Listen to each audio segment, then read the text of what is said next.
اعوذ باللہ من الشیطان الرجیم بسم اللہ الرحمن الرحیم۔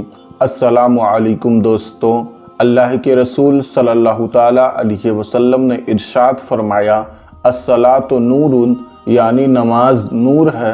ہم سب جانتے ہیں کہ لائٹ کا مقصد روشنی دینا ہے، اور اسی مقصد کو حاصل کرنے کے لیے عموماً لائٹ بلندی پر لگائی جاتی ہے، لیکن جب یہی لائٹ خراب ہو کر روشنی دینا چھوڑ دیتی ہے تو ہم اسی لائٹ کو اتار کر کوڑے دان میں پھینک دیتے ہیں، کیونکہ اصول یہ ہے کہ بے مقصد چیز کو کوئی مقام نہیں دیا جاتا، اور ہم انسان کو پیدا کیے جانے کا اصل مقصد بھی اللہ تبارک و تعالیٰ کی عبادت کرنا ہے، جیسا کہ اللہ تبارک و تعالیٰ نے قرآن کریم میں ارشاد فرمایا، وَمَا خَلَقْتُ الْجِنَّ وَالْإِنسَ إِلَّا لِيَعْبُدُونَ، اور میں نے جن اور آدمی کو اسی لیے بنائے کہ میری عبادت کرے۔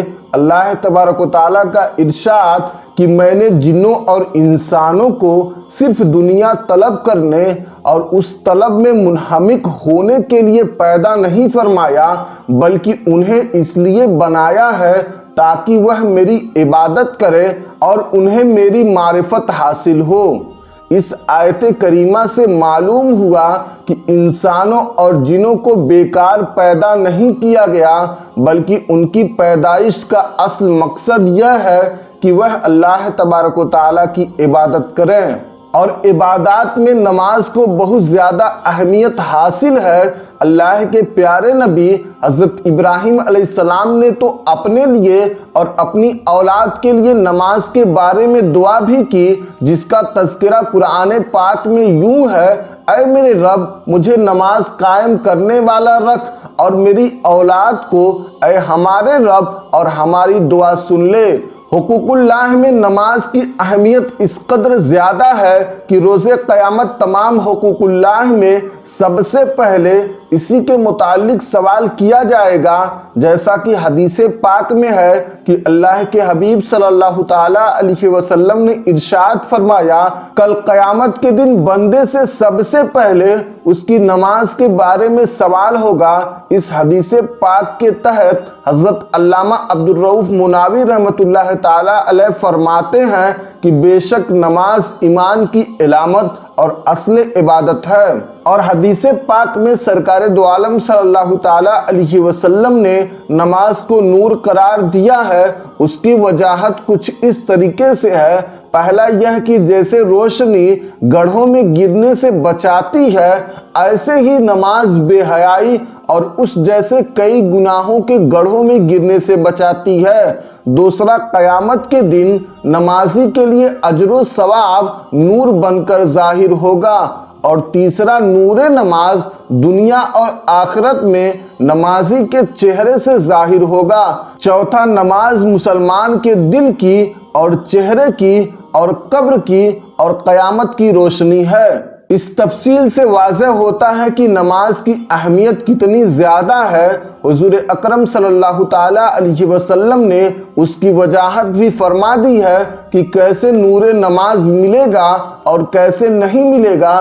چنانچہ آپ صلی اللہ تعالیٰ علیہ وسلم نے ارشاد فرمایا، جس نے نمازوں کی حفاظت کی اس کے لیے قیامت میں نور و برہان یعنی دلیل اور نجات ہوگی، اور جس نے نماز کی حفاظت نہ کی اس کے لیے نہ نور ہوگا اور نہ برہان اور نہ نجات، اور یعنی بے نمازی قیامت میں قارون اور فرعون اور حامان اور ابی بن خلف کے ساتھ اٹھایا جائے گا۔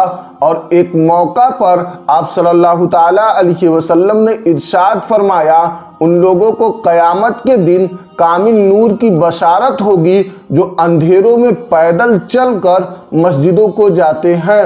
منقول ہے کہ جب قیامت قائم ہوگی تو نمازیوں کو گروہ در گروہ جنت کی طرف جانے کا حکم ہوگا۔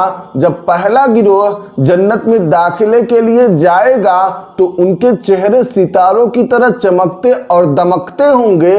فرشتے ان کا استقبال کریں گے اور ان سے پوچھیں گے، تم کون ہو؟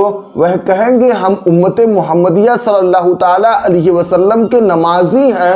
پھر پوچھا جائے گا تمہارے اعمال یعنی نمازوں کا کیا حال تھا؟ وہ کہیں گے ہم اذان سنتے ہی وضو کے لیے کھڑے ہو جاتے تھے اور دنیا کی کوئی چیز ہمیں اس سے روک نہیں سکتی تھی۔ فرشتے کہیں گے تم اسی کے مستحق ہو کہ تمہیں جنت میں داخلہ دیا جائے۔ پھر دوسرا گروہ جنت میں داخلے کے لیے جائے گا جن کا حسن و جمال یعنی خوبصورتی پہلے گروہ سے زیادہ ہوگی، ان کے چہرے چاند کی طرح چمکتے ہوں گے۔ فرشتے ان سے پوچھیں گے تم کون ہو؟ وہ کہیں گے ہم نماز پڑھنے والے ہیں۔ پھر پوچھیں گے تمہارے نمازوں کا کیا حال تھا؟ وہ کہیں گے ہم نماز کے وقت پہلے ہی نماز کے لیے وضو کر لیتے تھے اور جب اذان سنتے تھے فوراً مسجد کی طرف حاضر ہو جاتے تھے۔ فرشتے کہیں گے تم اسی کے مستحق ہو۔ پھر تیسرا گروہ جنت میں داخلے کے لیے جائے گا جن کا مقام و مرتبہ اور حسن و جمال یعنی خوبصورتی پہلے گروہوں سے کہیں زیادہ ہوگا، ان کے چہرے آفتاب یعنی سورج کی طرح روشن ہوں گے۔ فرشتے ان سے پوچھیں گے تم اتنے خوبصورت اور اتنے اعلیٰ مقام والے کیوں ہو؟ وہ کہیں گے ہم ہمیشہ نماز پڑھا کرتے تھے۔ فرشتے پوچھیں گے تمہاری نمازوں کا کیا حال تھا؟ وہ کہیں گے ہم اذان ہونے سے پہلے ہی مسجد میں موجود ہوتے تھے اور اذان مسجد میں ہی سنتے تھے۔ پھر فرشتے کہیں گے تم اسی کے مستحق ہو۔ یہ تو نماز کی کچھ فضیلتیں تھیں، اور نماز سے حاصل ہونے والے فائدے یہ ہیں کہ نماز دل اور معدہ اور آنت وغیرہ کے مرض سے شفا دیتی ہے۔ نماز درد و غم کا احساس بھلا دیتی ہے یا کم کر دیتی ہے۔ نماز میں بہترین ورزش ہے کہ اس میں قیام، رکوع اور سجدہ وغیرہ کرنے سے بدن کے اکثر حصے حرکت کرتے رہتے ہیں، اور نزلہ زکام کے مریض کے لیے طویل سجدہ نہایت مفید ہے، اور سجدے میں بند ناک کھلتی ہے اور آنتوں میں جمع ہونے والے غیر ضروری مواد کو حرکت دے کر نکالنے میں سجدہ کافی مددگار ثابت ہوتا ہے۔ نماز سے ذہن صاف ہوتا ہے اور غصے کی آگ بجھ جاتی ہے۔ نماز رزق لاتی ہے، صحت کی حفاظت کرتی ہے، اذیت یعنی تکلیف کو بھی نماز دور کرتی ہے، اور نماز بیماری کو بھی بھگاتی ہے، اور نماز دل کی قوت کو بڑھاتی ہے، اور نماز فرحت یعنی خوشی کا سامان بنتی ہے، اور نماز سستی کو دور کرتی ہے، اور نماز سینے کو کھول دیتی ہے، اور نماز روح کو غذا فراہم کرتی ہے اور دل کو منور کرتی ہے اور چہرہ چمکاتی ہے، اور نماز برکت بھی لاتی ہے، اور نماز کے ذریعے سے اللہ تبارک و تعالیٰ کا قرب حاصل کیا جا سکتا ہے، اور نماز کے ذریعے سے ہی شیطان کو دور بھگایا جا سکتا ہے۔